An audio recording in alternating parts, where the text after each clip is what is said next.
โรงเรียนราชประชานุเคราะห์32อุบลราชธานีครับจัดอบรมพัฒนาศักยภาพครูและบุคลากรทางการศึกษาเพื่อส่งเสริมให้ครูและบุคลากรทางการศึกษาได้มีความรู้ในการจัดการเรียนการสอนโดยเอาเทคโนโลยีจากสื่อดิจิตอลมาใส่ครับว่าที่ร้อยตรีกรกฎประเสริฐวงศ์รองผู้ว่าราชการจังหวัดอุบลราชธานีครับเป็นประธานเปิดการอบรมพัฒนาศักยภาพครูและบุคลากรทางการศึกษาประจำปี 2569 โดยมีผู้บริหารและบุคลากรทางการศึกษาจากโรงเรียนราชประชานุเคราะห์ 28 จังหวัดยโสธร โรงเรียนราชประชานุเคราะห์ 29 จังหวัดศรีสะเกษ โรงเรียนราชประชานุเคราะห์ 54 จังหวัดอำนาจเจริญ และโรงเรียนราชประชานุเคราะห์ 32 จังหวัดอุบลราชธานีมีผู้เข้ารับการอบรมเกือบ 300 คนครับโครงการนี้เป็นโครงการในการส่งเสริมให้ครูและบุคลากรทางการศึกษาได้มีความรู้ความเข้าใจ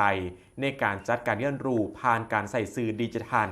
สามารถนำไปพัฒนาการจัดการเรียนรู้เพื่อพัฒนาสมรรถนะของผู้เรียนให้มีคุณภาพและมีประสิทธิภาพต่อไปโอกาสเดียวกันนี้ครับได้มีการมอบเกียรติบัตรแก่ผู้บริหารและบุคลากรทางการศึกษาดีเด่นที่มีผลงานดีตามกลุ่มสาระกลุ่มละ 8 คนจำนวน 40 คนเพื่อเป็นขวัญและกำลังใจในการปฏิบัติหน้าที่โดยทางด้านผู้อำนวยการโรงเรียนราชประชานุเคราะห์ 32 อุบลราชธานีนายสัญญาแสนทวีสุขได้บอกว่าทางโรงเรียนได้มีการจัดการเรียนการสอนตั้งแต่ป .1 จนฮอดม .6 ปัจจุบันมีนักเรียน 647 คนขณะนี้กำลังรับนักเรียนผู้ได้โอกาสผู้สนใจสามารถสอบถามรายละเอียดเพิ่มเติมได้ที่โรงเรียนราชประชานุเคราะห์ 32 อุบลราชธานีในวันและเวลาราชการครับ